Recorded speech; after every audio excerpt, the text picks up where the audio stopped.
Most already know the haunting tale of the Majora's Mask cart.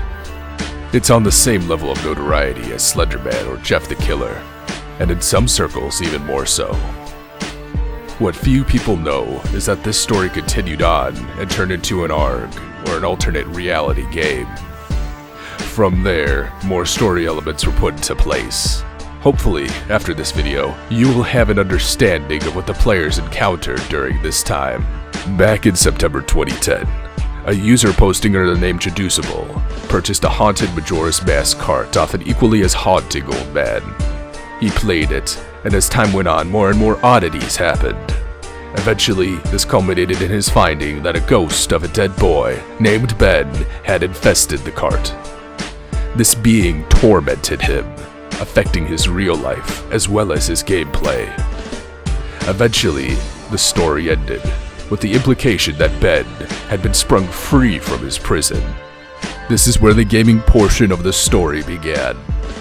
This section of the story would be named the Moon Children arc. Named so after the cult this tale centered around. Jadusable's YouTube was changed to include hints that led players to a new website. You shouldn't have done that, .net.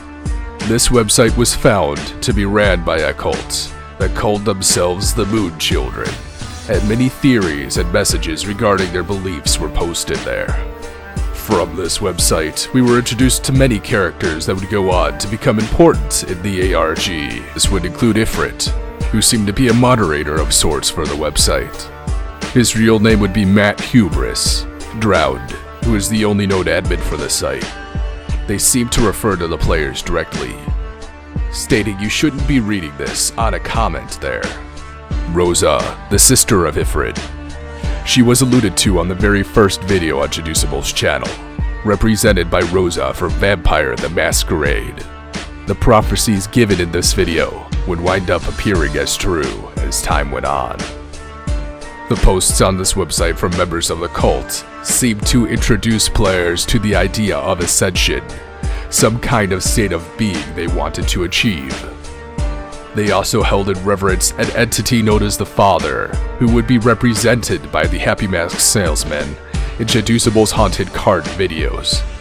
Also, of course, they placed a being known as Luna above all else, being linked with the moon. The website itself, when dug into, revealed many extra pages, the most important of which was Drowned's contact page, which introduced us to another important character, Kelbris. This is where one of his most famous lines was first encountered, along with a picture of a large green man. Within the next update, players found Ifrit's contact page, which contained an email. This allowed users to attain valuable information about the cult. In one email conversation, it was revealed that Ben was a member of the cult. He ascended, but it was odd that his body was never found after what Ifrit calls a blackout. In another, we were introduced to another important character, Alex. Alex was a valued member of the cult, who had happened to vanish sometime after the blackout. Ifrit had referred to this person as their most powerful warrior. It would also be important to note that during these emails, Ifrit seemed ignorant of any references to the Majora's Mask game. Afterwards, Ifrit went missing, stating that someone was knocking at his door. The end of this update kicked off another video, FJ6RT. This was uploaded by a new channel as a video reply to Free, in which Link plays the Song of Time. It is later revealed that the owner of this channel is the same Alex Ifrit was referring to. At the end of all of this, you shouldn't have done that .net went down. After the website came back online, Ifrit and Drowned had gone missing. The website itself seemed to be under production, as if it was shifted back in time from the effects of the song. Testing the hypothesis, a member posted another response to free.wmb, playing the inverted Song of Time. The song took effect on the website, slowing down the clock. From this, a cipher was posted on Jadusable's channel, congratulating players for finding out how to play the game. This continued, with other players playing songs such as New Wave Bossa Nova. which allowed Rosa to send us emails. In those conversations, it was revealed that Rosa knew the password to a page users had been trying to unlock since the website was found. The truth. She was able to give the password to one user before being silenced. The Song of Healing. This was against what many players wanted to have played. It seemed to cause the disappearance of Rosa, with Calibris making another famous post confirming such. And finally, the Oath to Order, which is what was believed to have killed Alex, as the song at this point in the story would have no other effect. The next day, a user attempted to save Rosa using the Song of Time to go back in the past. Although the song was accepted, the effort failed in bringing Rosa back to life, with the tags of the video Rosa first appeared in changing into "You didn't save her." Soon after, Jadusable's channel uploaded a video simply titled with ellipses, in which it showed Link falling in a battle against Dark Link. This is what was believed to be the effect of the Oath to Order. A user quickly responded to this by uploading a video of Link using a fairy. Jadusable's channel responded with a continue screen, showing that Link was alive again. And finally, a user played the Sonata of Awakening. It's unknown what the intention of this video at the time was, but it is what caused Alex, the representation of Link in this story thread, to vanish. As an omen, another video was uploaded to Jadusable's channel, in which it showed Dark Link walking out of the Temple of Time. The video's title was HuntYouDown.wmb. The next notable update happened in October, with You Shouldn't Have Done That.net experiencing several changes that was referred to as the glitch. In the glitch were hidden files, fsctku.txt,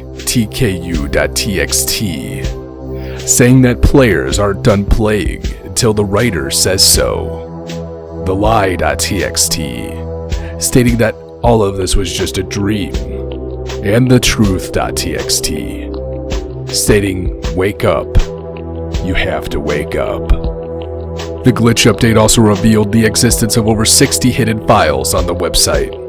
Some were as basic as images used in the banner, and some contain extra lore for the ARG. The most important of these files would arguably be File 59. If you are reading this, then you have found the secret message. This is the last one I could send out. I am not dead. It is sitting right in front of you. You are meant to survive this. You can't give him what he wants. I don't know how to tell you this, but there is no more Link now. He was the last thing that stood between you and it as some kind of conduit. That conduit is severed now. There is not. Consider this the real Hing that is separating you from him. He will try to get you. It will try to break you. But you have to remain strong. You cannot hit. It is sadistic. It will try and give you guys a fighting chance like it's given everyone else.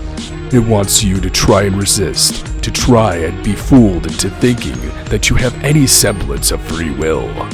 Do not buy it. Do not believe it.